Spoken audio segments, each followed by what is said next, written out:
Welcome to this explainer. Today, we're diving into a fascinating 1645 Japanese text to uncover a profound psychological tool. It's designed for surviving those incredibly tough moments when your entire identity just collapses. We're looking closely at the Dokkōdō. These are the 21 dying precepts written by the legendary martial artist Miyamoto Musashi right before his death. But listen, we aren't just looking at this as a neat piece of history. We're actually extracting a practical framework for navigating life's most disorienting transitions. So, our journey starts with a bit of a mystery, anchored in a single, powerful word found right at the very beginning of Musashi's text, Somuku. To really grasp this first precept, we have to understand this specific prohibition Musashi was laying down. I mean, what exactly is he telling us not to do? Well, let's unpack this word. To Somuku literally means to oppose, infringe, or go against. And honestly, this concept forms the absolute bedrock of Musashi's very first rule for navigating life. The entire structure of his philosophy rests on this one specific prohibition, against turning your back on or actively fighting against a particular path. Section 1.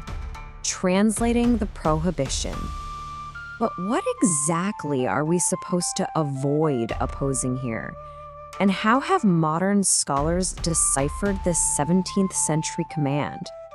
When we put the scholarly translations side by side, we actually see a really fascinating debate over the grammar. Teruyo Machida translates it as a future vow, I will not oppose. Alexander Bennett frames it as a past reflection, I did not infringe. And Kenji Tokitsu reads it as a strict didactic command, do not go against. But here's the kicker. Despite this intense debate over tense and mood, they absolutely agree on the target. You must not oppose the way of successive generations. So, what does this all mean for us? When we distill all these expert translations down to their core, the canonical, agreed-upon minimum meaning across all sources is a strict prohibition against departing from the foundational principles tested and handed down by those who came before us. Basically, it's all about non-departure. Section 2. Avoiding toxic originality. Now, this ancient rule immediately challenges a modern cultural obsession, bringing us to our first major theme. We're talking about the very real danger of what the sources call toxic originality. You know, we live in a world that is constantly screaming at us to disrupt things, right? To be entirely unique and to forge our own path from absolute scratch. But the text warns that trying to innovate before you've mastered the basics is actually a form of arrogance. It's ultimately destructive. You absolutely have to build your unique ideas on the solid foundations that successive generations have already tested. The sources brilliantly illustrate this with a couple of great metaphors. Toxic originality is literally like an architect knocking down a building's load-bearing walls just to prove how unique they are. Or imagine a baker trying to bake a cake without using any heat. No way, right? You have to master the shared language and laws of the world before you can even attempt to change it. Section 3. Grounding in structural collapse. Mastering the basics isn't just about professional skill or avoiding bad architecture. This prohibition against Somuku, against opposing the tested way, actually becomes a vital psychological compass when your personal world falls apart. The source material applies this ancient rule to some incredibly intense modern transitions. We are talking about severe, heavy disruptions to your life structure, things like bereavement when a loved one passes away, separating from military service, re-entering society after a long-term incarceration, or even navigating a truly devastating divorce. The project framework actually gives a specific name to this experience. It's called Deinstitutionalizing identity. And while this is the incredibly difficult work of figuring out exactly who you are when the structure that previously defined your entire life, your role, your recognition, your expected future, suddenly loses its authority or completely disappears overnight. In these moments of profound severance, it is so easy to panic. You might want to frantically chase trends or just fall into self-destruction. But the sources liken Musashi's first precept to a sailor whose high-tech GPS completely breaks in the middle of a massive storm. There's a profound relief here. Instead of panicking, they look up. They don't oppose the natural laws. They safely navigate by the stars, just exactly as those who came before them did. Section 4. The rōnin archetype. To truly analyze this tough transition of deinstitutionalizing an identity, the source framework uses the historical rōnin archetype. But to use this correctly, we first have to shatter some massive pop culture myths.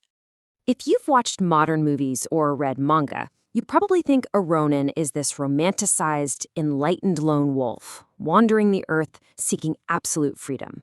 Well, the sources explicitly reject this lone wolf fantasy. The historical reality of the rōnin was not about spiritual liberation at all. It was about individuals dealing with the deeply painful loss of formal attachment, their livelihood, and their social structure. It's about a disrupted identity that desperately needs reorganization, not the romanticized isolation we see on screen. Because of this, the rōnin archetype teaches us stoic acceptance. It reminds us of Machida's translation, "I will not oppose the ways of the world." This means adapting neutrally to an unforgiving reality without resorting to resentment. Let's put that into perspective. Say you're navigating re-entry after prison. You're facing a social landscape that restores your responsibilities far faster than it restores your opportunity or trust. Stoic acceptance means tolerating that delayed recognition without turning to coercion or self-destruction. You do not Somuku, you absolutely do not oppose the harsh reality of exactly where you currently stand. To successfully deinstitutionalize your identity and move through this archetype, one must follow a specific pattern. First, you identify exactly what formed you. Second, you retain the good, enduring principles. Third, you relinquish the maladaptive habits or controls that belonged to your old life. And finally, you reorganize yourself for future participation and belonging. You get ready to reconnect with humanity. Section 5. Reclaiming moral agency. This drive for human connection actually proves that Musashi's rule is not about blind submission to some external authority. It's actually about taking profound personal ownership over your life's direction. And this is exactly why the ACMM project's final working rendering frames this first precept as a first-person resolution. It simply reads, "I will not depart from the way of successive generations." Now, really notice the phrasing here. By starting with the words "I will," the individual actively chooses to align with these timeless principles. It's a real game changer.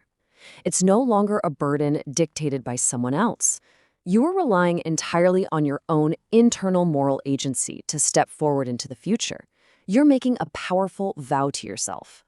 So the absolutely crucial takeaway I want you to consider from this explainer is this. When your own identity structure inevitably shifts, whether it's a career change, a loss, or a massive life transition, will you exhaust yourself fighting the storm and opposing the reality of the world? Or will you find the foundational stars to guide you home? Thank you so much for exploring this fascinating topic with me.